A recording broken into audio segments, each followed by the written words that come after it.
Mimi ni matunda ya Dr. Slaa. Nimelelewa naye tangu nikiwa diwani mpaka nikaja kuwa mbunge. Ninafurahi sana kwamba tuko naye na toni yake haijabadilika. Upendo wake kwa nchi yetu haujabadilika. Ninakushukuru sana baba kwa kuwa na sisi. Huyu mzee ana miaka 76. Amekuwa mbunge miaka 15. Hana kitu chochote anachohitaji kwenye siasa hizi. Lengo lake ni kuona nchi yetu inabadilika na inakuwa kwenye mikono salama kwa ajili ya watu wote. Nataka nizungumze mambo matatu kwa sababu ya muda.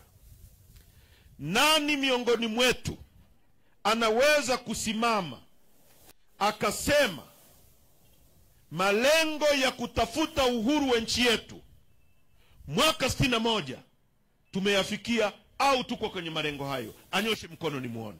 Alafu mimi nitamchallenge. Wakati wa kupigania uhuru wa nchi hii, Mwalimu Nyerere alisema tunataka uhuru wa taifa letu kwa sababu wakoloni wazungu wameshindwa kuwaondolea Watanzania ujinga kwa maana ya kuwapa elimu. Elimu inafukuza ujinga. Wameshindwa kuwaondolea Watanzania maradhi kwa maana Watanzania wanakufa kwa magonjwa yanayoepukika au yanayoweza kutibiwa. Na wameshindwa kuwaondolea Watanzania umaskini. Mwaka 61 Mwalimu alisema hivyo. Tunajitathmini baada ya miaka 63 ya uongozi wa chama chake Mwalimu, ambaye aliweka misingi mizuri ya kuendeleza taifa hili kwenye nchi yenye rasilimali kubwa kuliko nchi karibia zote duniani. Tunajitathmini, sisi ni maskini baada ya miaka 63. Nasema uongo? Sisi ni wanyonge kwenye taifa letu, tunakufa kwa magonjwa yanayotibiwa. Nasema uongo? Ujinga umetamaraki kwa sababu elimu tunayopewa ni ya hovyo. Tumekuja kwenu watu wa Njombe, kama tutakavyokwenda kwa nchi nzima kuwaomba, kama Mwalimu alivyozunguka kuomba kubadilisha nchi hii kwa wananchi, mtuunge mkono tubadilishe nchi hii. Vinginevyo taifa hili limetoka barabarani, tuko kwenye autopilot, dereva ameacha usukani, tunaingia shimoni. Wale wachache wasioweza kuona na wale wachache wanaofaidi vitu vidogo, pipi kama walizokuwa wanatoa wakoloni kwa madisi wa Kiafrika, wanakamata wa Afrika wenzao, ndio hao cheerleaders ambao wanapewa t-shirt na kofia, hawapewi viatu wala hawapewi suruali, wanapiga makofi.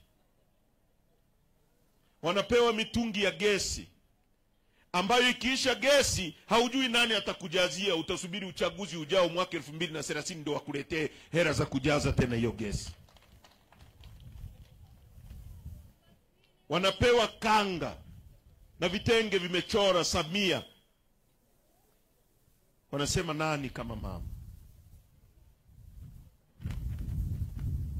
Nchi hii haiwezi kuendelea kwenye mikono ya CCM. It will never happen. Haitakaa ikatokea. Na kila siku hali itazidi kuwa mbaya. Ndio maana mimi nikiwauliza nyie wenyewe ambao mmeishi miaka mingi kidogo, hivi wakati wa Mkapa na wakati wa Mwinyi wapi kulikuwa na unafuu wa maisha? Watu watasema ni wakati wa Mwinyi, si ndio? Ukiwauliza wakati wa Kikwete na wakati wa nini, wa Mkapa, atakwambia wakati wa Mkapa. Ukiwauliza wakati wa Samia na Kikwete, watakwambia wakati wa Kikwete. Tafsiri yake ni nini? Kwamba kila siku hali ya maisha ya watu inazidi kudorora. Rasilimali za nchi yetu zinazidi kuondoka. Huwezi kuendeleza nchi bila kuwa na basic industry kwenye nchi yako. Ndio maana Mwalimu alianza kujenga viwanda vya nguo ili watu wetu watakapolima pamba wapate sehemu ya kuuza pamba yao kwa bei kubwa. Mwalimu alijenga viwanda vya kilimo kama ZZK, akakiweka nyanda za juu kusini, kwa sababu this was supposed, hili eneo lilipaswa kuwa ndio basket of the nation, sehemu ya kutoa chakula cha nchi yetu. Akaweka zana za kilimo hapo Mbeya pale. Kwa Wasukuma akawekea viwanda vya pamba. Akajenga viwanda vya kutengeneza matairi ya magari kama General Tires. Akajenga viwanda vya kutengeneza betri za magari kama Yuasa, betri za simu, viatu kama Bata, Bora. Kwa vinaitwa Bora, si ndio? Viwanda vya sukari Mwalimu alijenga. Hizo zinaitwa basic industries. Cha kwanza wanakupatia uhakika wa mazao yako kuingia kwenye kiwanda kwa ajili ya kuajiri watu wako. Pia uhakika wa ajira kiwandani peke yake, ndugu zangu, ndio anapoweza kuajiriwa mtu mwenye degree na mtu asiyekuwa na degree. Kuanzia msomi wa hali ya juu mpaka mtu asiyekuwa na elimu kabisa anaweza kuajiriwa kiwandani. Kwa sababu kwenye kiwanda ataajiriwa injinia wa kiwanda, lakini kiwandani atakuwepo mama ntilie kuuza chakula kwa wale wanaotengeneza kazi kiwandani. Kiwandani atakuwepo yule anayebeba mzigo ili apakie kwenye lori. Njombe, mnaelewa ninachokizungumza? Wangapi wanaelewa ninachokisema? Wanyoshe mkono. Basic industry zote alizoacha Mwalimu zimekufa. Sasa unatengeneza ajira kutoka wapi? Mkoa wenu wa Njombe huu una ukubwa wa kilomita za mraba 21,347.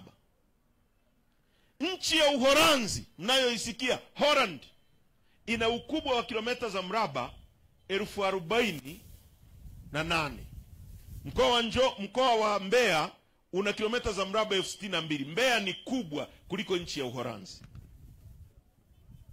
Sisi wa Tanzania tunaomba msaada kutoka Uholanzi watuchangie budget support.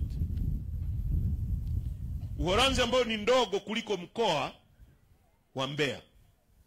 Nchi ya Israeli mnayoisikia inapambana na Syria, nani wako pale.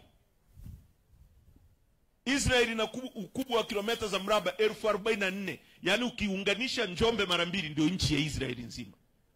Na Israeli ni jangwa. Sisi kila eneo unapanda chochote kinakuwa. Mvua za Mungu zinakuja. Watu wetu ni maskini. Unawezaje kuwa kwenye nchi kama hii iliyojaliwa neema namna hii, alafu unaenda kwenye mgahawa unakuta kuna kitu kinaitwa tomato ketchup ya kutoka Marekani, American Garden tomato. Mtu wako anayelima nyanya pale Kiroro au Njombe au nini, atauza wapi nyanya yake? Matokeo yake hizo nyanya zinafanya nini? Zinaharibika, si ndio?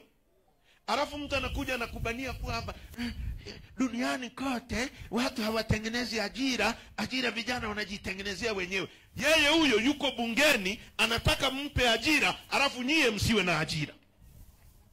Mimi niliwauliza bungeni kwamba wewe unakuja kusema vijana wajitengenezea ajira. Anza wewe, achia ubunge, katengeneze ajira yako kwanza tuone, utupe mfano. Ndio uwe na audacity ya kuzungumza kuhusu hilo. Huna audacity ya kusimama kuambia watu eti tengenezeni ajira wakati wewe umeshindwa, umeenda kuomba ajira ya wananchi.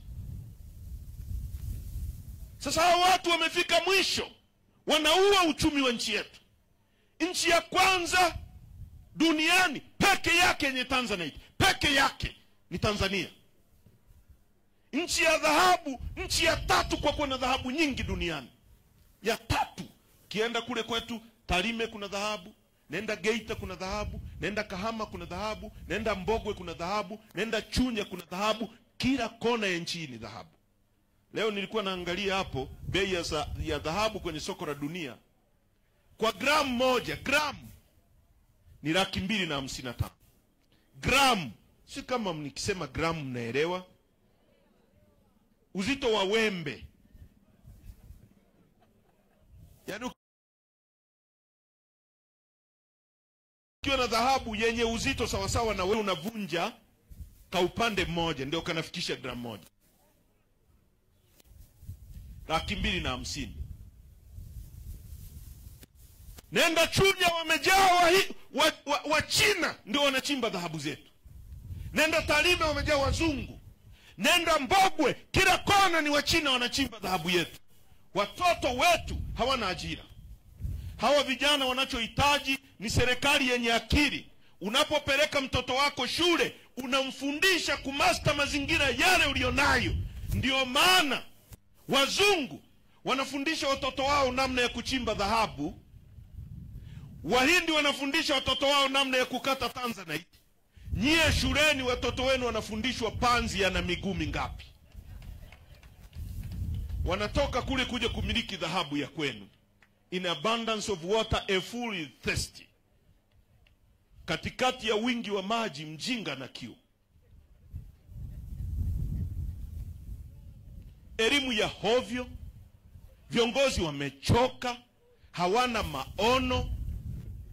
Badala ya kutraini watu wako na uruhusu mabenki yako yawe rafiki kwa vijana, mkiwa kikundi cha vijana 10 mpewe leseni ya ukubwa wa hili jukwaa, mpewe na mashine, muingie pale mchimbe dhahabu. Mkipata pesa mtajenga nyumba Tanzania.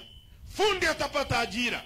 Fundi akipata ajira atapanda bodaboda. Bodaboda atapata fedha. Bodaboda akipata fedha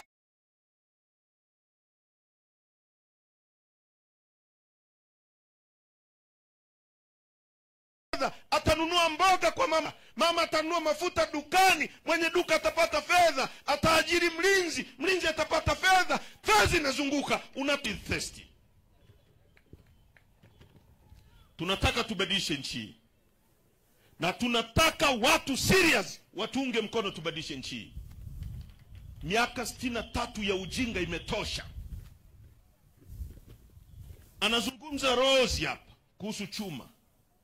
Katika uvumbuzi mkubwa binadamu aliyowahi kufanya duniani, namba 1 ni printing.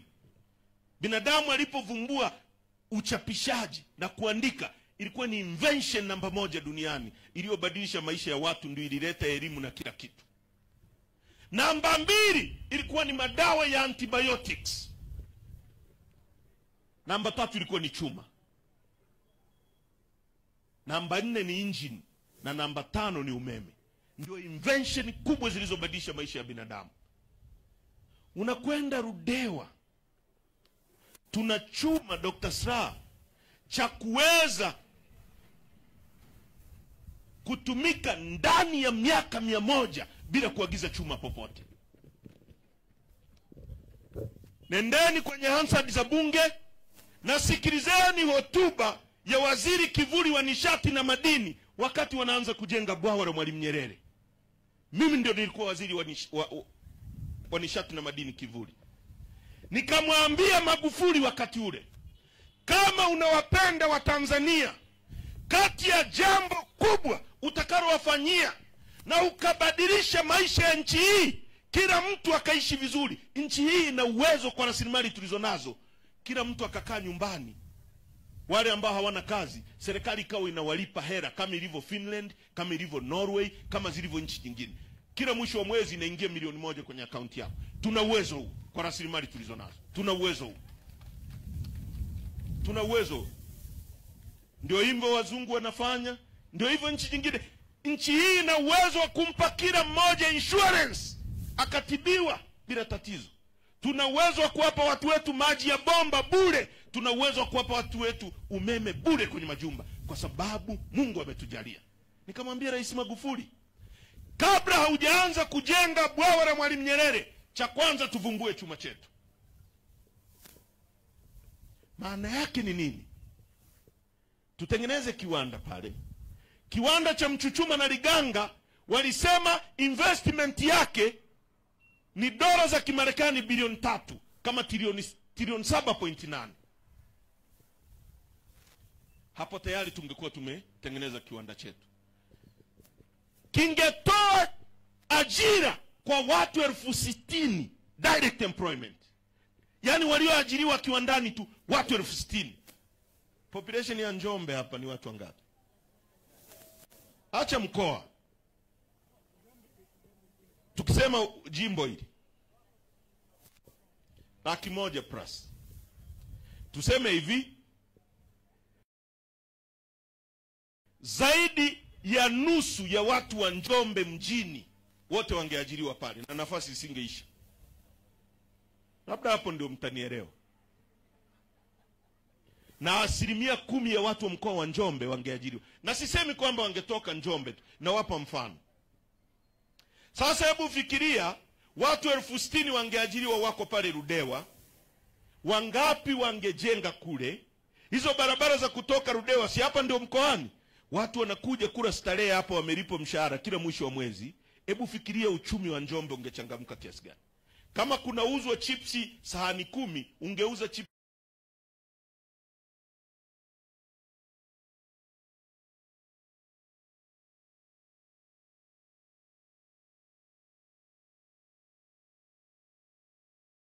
sahani 20 au 30. Yangenywekwa chupa 40. Watu wameajiriwa pale. Majumba yangejengwa hapa. Mafundi wangekuwa busy. Arab contractors na kupa kazi ya kujenga bwawa la Mwalimu Nyerere, lakini chuma chote nunua hapa kwangu. Unampa pesa kwa mkono huu, unazirudisha kwa mkono huu. Serikali ingepata mapato, leo tusingezungumza kwamba hakuna walimu, eti walimu hawawezi kuajiriwa. Nchi hii unaenda kwenye website Dr. Slaa ya tume ya ajira, inakuambia tuna deficit ya walimu zaidi ya 1,000,000. Alafu vijana wako mitaani. Alafu wanasema hawana, eti hatuna uwezo wa kuajiri. Wakati huo wananunua magari ya serikali bilioni 900. Hawa ambao hawana uwezo wa kuajiri vijana, lakini wananunua magari ya bilioni 900. Alafu kuna vijana wajinga eti wamesoma sio elimu gani, sio elimu ya mavi, eti mimi ni CCM, tumsemee mama. Unajiuliza hao wamerogwa au ni vichaa?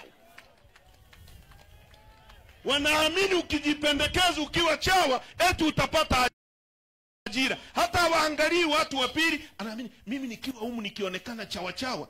Sisi tulikuwa vyuo vikuu, dokta anakumbuka, ilikuwa aibu kuvaa nguo ya CCM. Watu wanao najisi nchi yetu namna hii. Unajihusisha vipi na wao eti na una degree kichwani? Hiyo degree ya nini hiyo?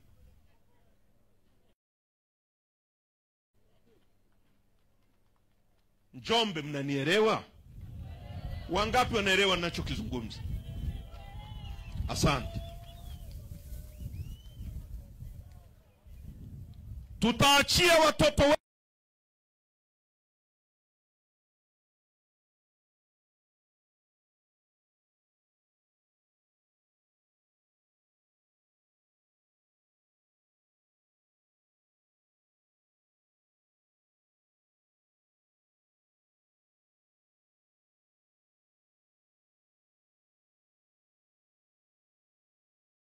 vitu vibaya. Nafasi ni sasa, sio kesho. Ni sasa. Hata hao polisi hao, hali yao ni nchi. Tutakapochukua nchi hatutawafukuza. Nyie hao ndio tutafanya na nyie kazi, lakini tutawapa mishahara mara 3 zaidi ya hicho mnachopokea. Kwa msipaniki. Tutaondoa wale wabovu wachache ambao wana makosa na tutawafunga. Lakini wengi tunajua nyie ndi watu wema.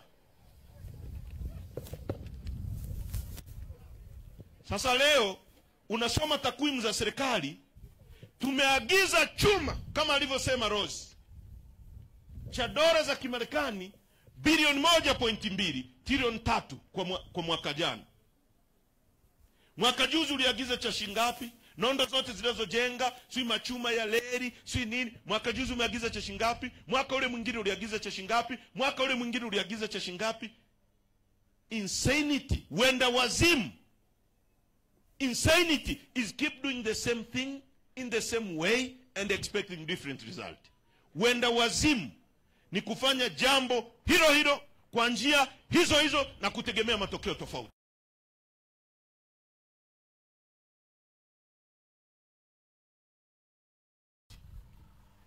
CCM wamekuja wanakuambia tutalima barabara ya Lupembe. Uko hapa kura miaka 5 wakulima.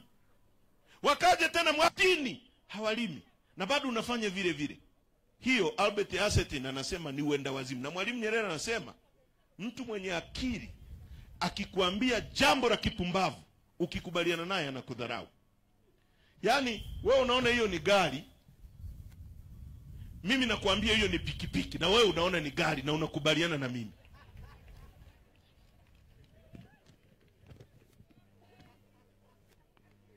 Unategemea nini hicho? Ndugu zangu wa Njombe, tunahitaji kubadilisha nchi. Chuma chenu hiki kingebadilisha maisha ya nchi yote hii.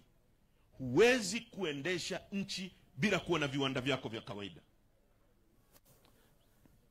Ngoja niwasomea. Iko hivi: kama ungejenga kiwanda chako kwa trilioni 7, mwaka huu umeagiza chuma cha trilioni 3, cha mwaka jana labda cha trilioni, miaka 3 tu una kiwanda chako na chuma unachukua bure cha kutosha. Kwa unachimba miaka 100. Lakini kuliko waagize hicho chuma mpate fedha muwe na uchumi. Ukiwa na uchumi haui mjinga, unakuwa economic independent. Utapewa gesi ya bure, utapewa kanga za bure, utanunua mwenyewe. Wanaona kuliko upate bora wapeleke nje. Kwa Kikuria tunaiti chinyanyi. Yaani wewe umekuru umeshiba, unaona na mtu mwingine anataka kuja kuru, unachukua mchanga unatia kwenye kile chakula. Ndio maana Mwalimu Nyerere alijenga uwanja wa Kia, eti serikali imeukabidhi kwa Oman, kwa Waomani wauendeshe uwanja. Kila mtalii anayetua pale, fee ya kutumia uwanja wa ndege ni $55 akiwa anaingia. Akiwa anatoka $55. $55 ni kama $150. Kwa hiyo mtalii akitua na kuondoka anaacha $300. Uwanja upo tayari, ulishajengwa, miundombinu ipo, ni kurekebisha, kupaka rangi, kufanya nini. Kigae kimebomoka unachukua kingine unaweka, ndege zinatua. Watalii wanaotua pale ni 1.5 kwa mwaka, zaidi ya bilioni karibia 200. Eti sisi watu milioni 60 hatuwezi kusimama pale tukusanye hela, tumempa Muomani. Sio kama mnaelewa. Alafu mtu yuko Njombe, yena mimi ni CCM damu, unamwangalia. Nyumba yenyewe imekaa hivi, nauliza ni uwe nisiuwe, maraika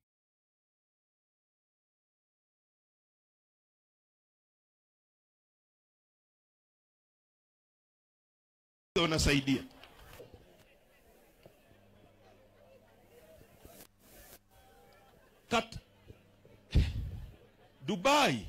Dubai mwaka 61 Dubai ilikuwa na watu 70,000 walikuwa wanaishi nomadic life, wanatembea, wanaokota tende kwenye jangwa. Dubai ni jangwa. Wamevumbua pipa lao la mafuta la kwanza mwaka 69. Leo Dubai iko dunia ya kwanza. Jangwani. Hawana hata maji. Maji wanachukua baharini ya chumvi, wanafanya kitu kinaitwa desalination, wanaondoa chumvi, kila mtu ana maji. Tanzania tuna ziwa lenye kina ziwa pana kuliko yote Afrika nzima liko Tanzania, la pili duniani, ziwa Victoria. Ziwa lenye kina kirefu kwenda chini kuliko yote Afrika, la pili duniani liko Tanzania. Mlima mrefu kuliko yote Afrika, wa pili duniani uko Tanzania. Mbuga kubwa kuliko zote duniani, Tanzania. Mbuga ambayo iko kwenye maajabu 7 ya dunia peke yake Mungu aliyoumba iko Tanzania. In abundance of water, a fully thirsty. Shamba la maua alilopanda Mungu peke yake liko kwenu hapa Kituro.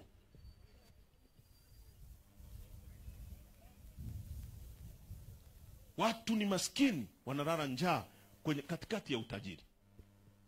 Kwa sababu watu walioko madarakani wenye roho mbaya, wasiokuwa na mapenzi. Na nimemsikia mwingine anasema kuna watu wametoa watoto wao nje, kwa hiyo ndio maana wanafanya nini, wanataka nchi ingie kwenye machafuko kwa sababu watoto wao. Kuna watu ambao wako nje ya nchi wanaipenda nchi hii kuliko wezi walioko ndani ya nchi. kwa sababu mioyo yao iko Tanzania. Ni watu wangapi wamesoma wako Marekani, wananunua vitanda wanatuma kwenye hospitali zenu, wakati mbunge anaiba pesa za nchi yenu anaenda kuficha kule nje. Anayenunua kwa hela yake analeta humu, na waziri anayeiba hapa anaenda kuficha kule. Nani anaipenda Tanzania? Eti kisa tu uko hapa ndio unaipenda Tanzania? Ujinga kabisa. Reasoning ya kijinga kabisa. Niambieni, mnatengenezaje ajira kama serikali inaweza kuagiza kwa mwaka, au tukaagiza kama nchi kwa mwaka tomato sauce za bilioni 70. Tumeagiza kwa mwaka mafuta ya kura bilioni 700. Mkoa wa Dodoma, mkoa wa Singida, Songea, Kigoma, Thailand imekuja kujifunza namna ya michikichi, wamekuja kujifunzia hapa. Leo wanasafirisha mafuta kuja kwetu ya michikichi. Sunflower, mafuta ya alizeti, sisi tunaweza kutoa na tukauza nje ya nchi. Tunaagiza mafuta ya kura bilioni 700.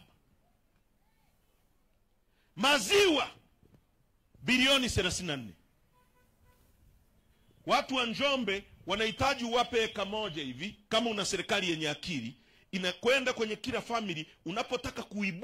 Unapotaka kuinua uchumi wa watu wako, familia maskini, tunawapa eneo la eka 2. Kila familia actually ina eneo vijijini kule. Unachohitaji ni kuwapelekea ng'ombe tu, kwamba jamani, sikilizeni, si mna maeneo, tunawaletea ng'ombe wa maziwa wawili, na tunawaletea mbegu ya majani, na tutawaletea wale veterinaries wa kuangalia hao ng'ombe. Yule ng'ombe mimi nafuga anatoa lita 20 mpaka 24. Ukiwa nao wawili unaweza kupata lita 40 au 30. Wanamwambia sasa njoo uchukue maziwa. Kwa hiyo kila family itakuwa na uwezo kule kijijini wa kuuza maziwa ya shilingi 40,000 kwa siku. Kwa mwezi milioni 1.2. Hebu fikiria familia kule kijijini inayoweza kupata milioni 1.2. Hiyo familia itajenga, fundi atapata kazi. Hiyo familia itanunua mchere, hiyo familia itafanya nini? Utatengeneza uchumi. Tunachukua bilioni 34 tunasafirisha kwenda nje kuagiza maziwa. Tuna ardhi hapa. Hivi mnanielewa?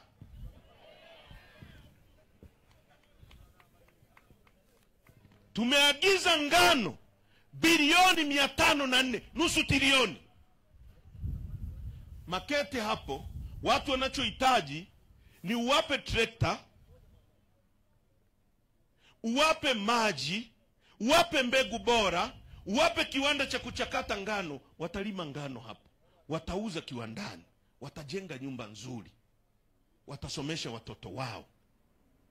Viwanda vyako vitauza simenti, utapata corporate tax kwenye kiwanda, utaajiri askari zaidi kuliko wawape watu hizo trekta na nini wananunua ngano kutoka nje ya nchi bilioni 504. In fact tumenunua ngano kutoka Saudi Arabia jangwani, tumenunua ngano kutoka Ukraine kwenye vita. Kwa hiyo Ukraine leo unanunua andazi kwenye mgahawa wa Njombe, fedha inatoka hapa inakwenda kutengeneza ajira Ukraine.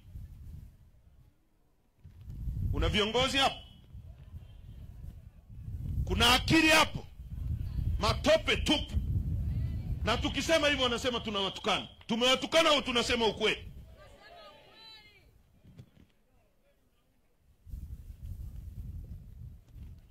Tunaagiza hadi kuku.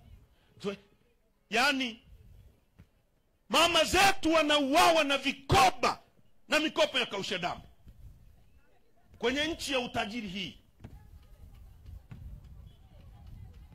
Nimeenda Kiera, tumeagiza mchere kutoka nje ya nchi, mchere wa Pakistan bilioni 204.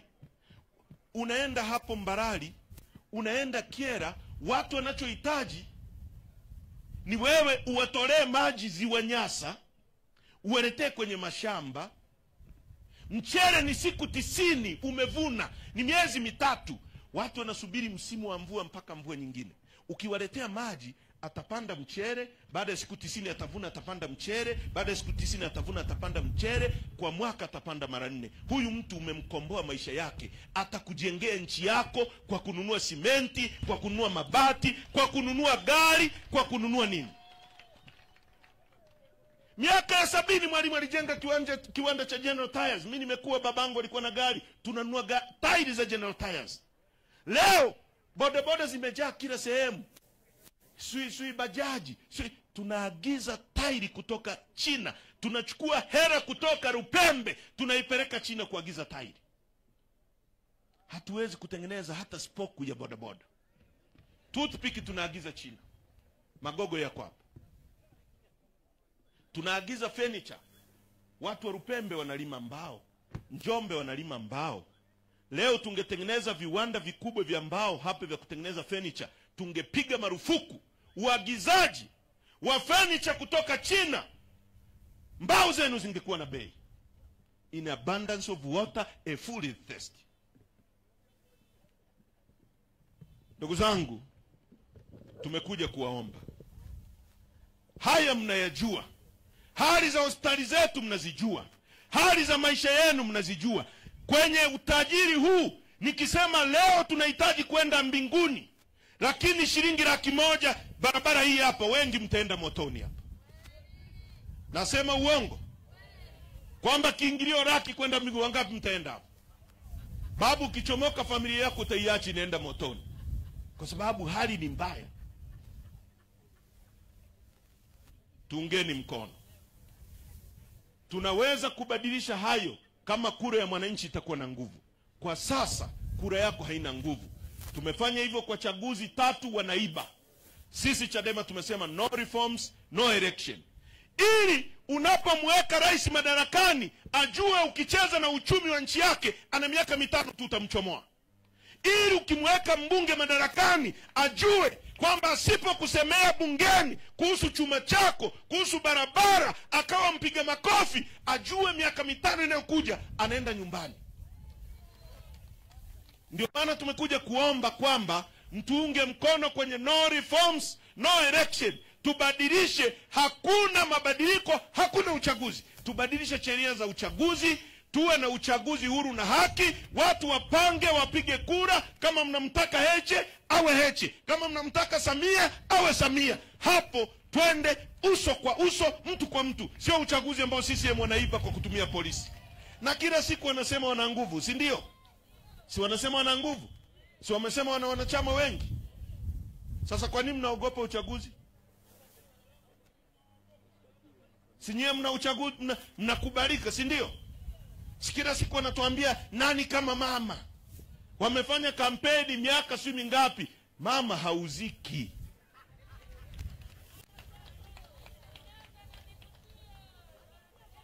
Kila mabango yake ni mengi kuliko mabango ya biashara nchi.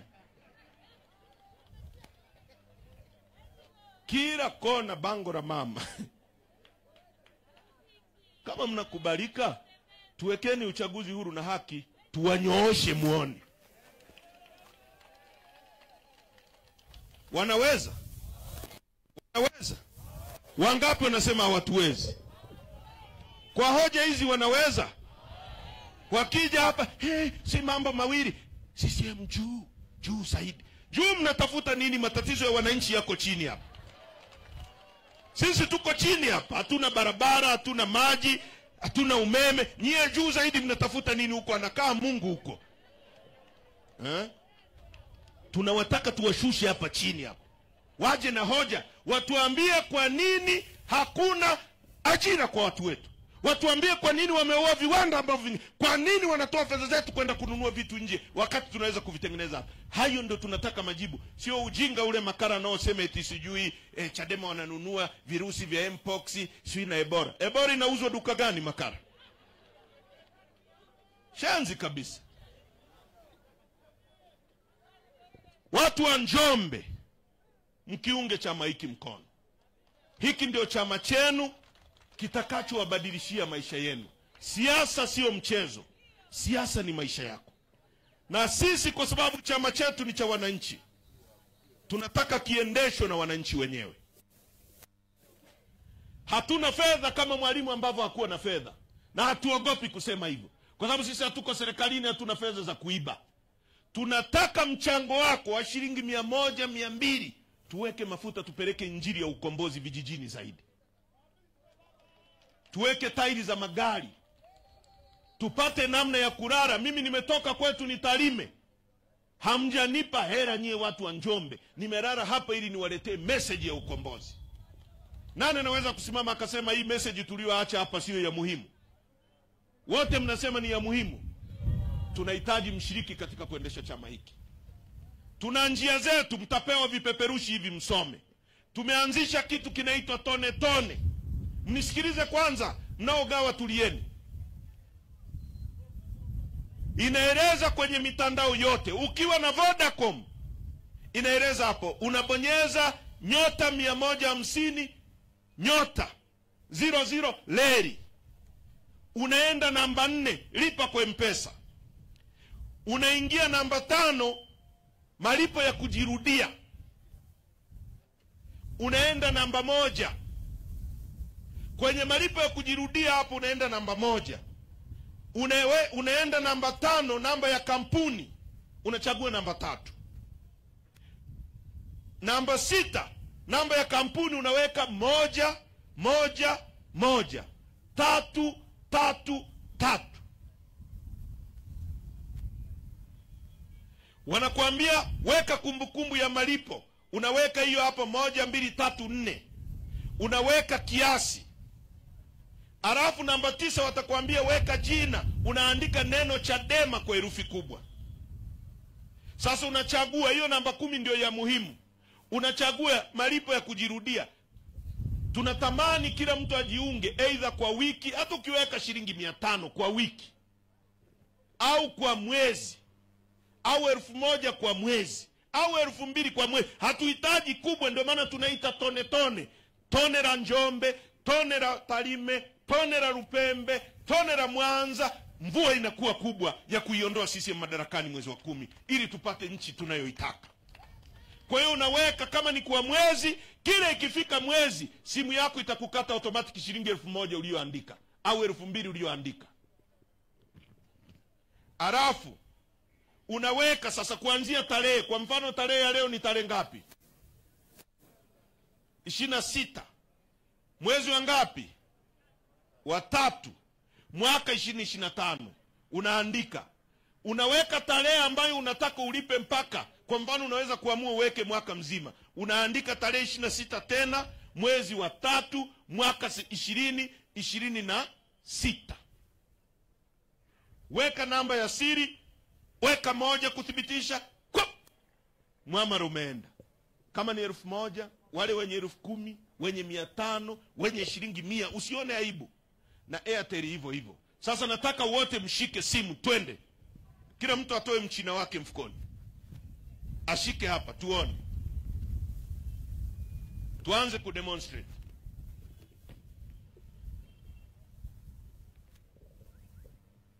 *150 *00 leri. Shika mchina, sioni watu wameshika simu hapa jamani. Mwenyekiti, shika simu hapa. Au ulishajiunga na tone tone? Hapana, shika simu wote hapa.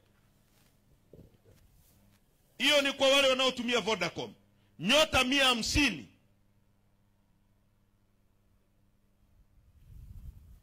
*00 leri.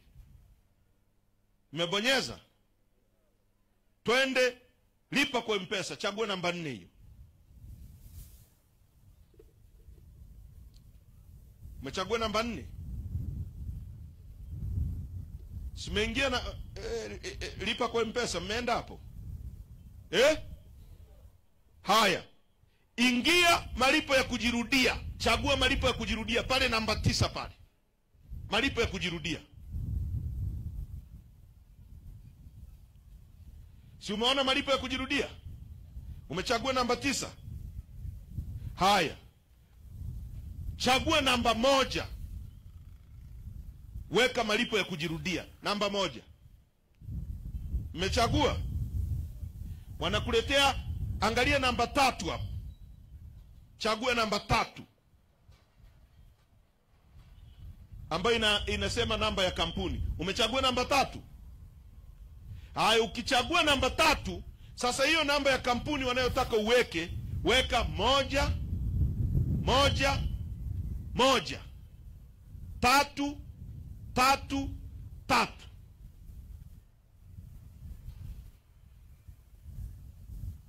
Mmemaliza? Inakwambia weka kumbukumbu ya malipo 1 2 3 4. 1 2 3 4. Weka kiasi. Kama ni 1000 weka 1000. Kama 2000 weka 2000. Wale 5000 weka 5000.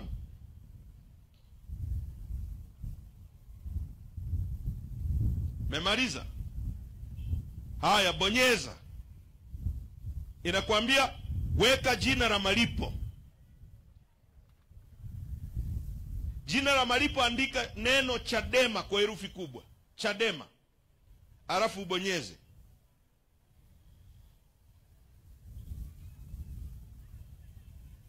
Memaliza? Haya, inakwambia marudio kila siku. Ukitaka kila siku chagua kila siku, kila wiki, kila mwezi, itakuonesha hapo. Sasa kama ni mwezi chagua mwezi, kama ni wiki chagua unavyotaka kuichangia Chadema. Alafu ukishamaliza umeshachagua hapo, itakwambia weka tarehe ya kwanza ya malipo. Mfano, leo ni tarehe ngapi? 26. Uandike 26, usiachanishe nafasi. Andika 03. Alafu andika 2025. Si huu ni mwaka 2025? Bila kuacha nafasi. Ukimaliza hapo, command ikikubali itakuomba tarehe ya mwisho. Weka tena tarehe 26 mwezi wa 3 2026. Itakuomba namba ya siri, weka namba ya siri. Alafu thibitisha kwa ile 1. Tayari umechangia Chadema.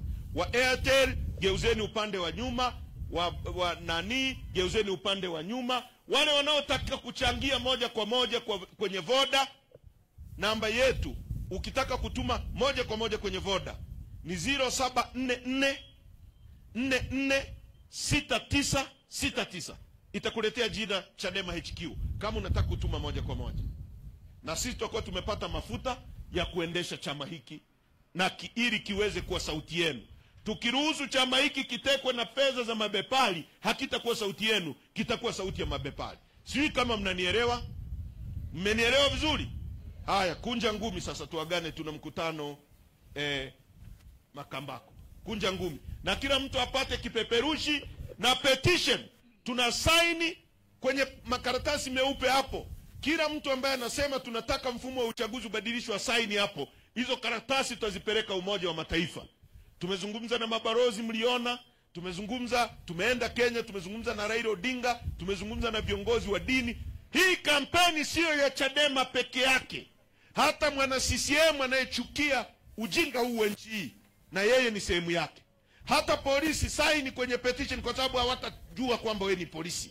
Baadaye uombe Rozi akuletee fomu taratibu nyumbani usaini, au pembeni ukiwa umevaa kiraia. Wote tusaini huko. Tunataka mabadiliko kwenye nchi hii. Sawa sawa? Haya, kunja ngumi. Kunja ngumi. Kunja wote. Koroga koroga koroga. Koroga.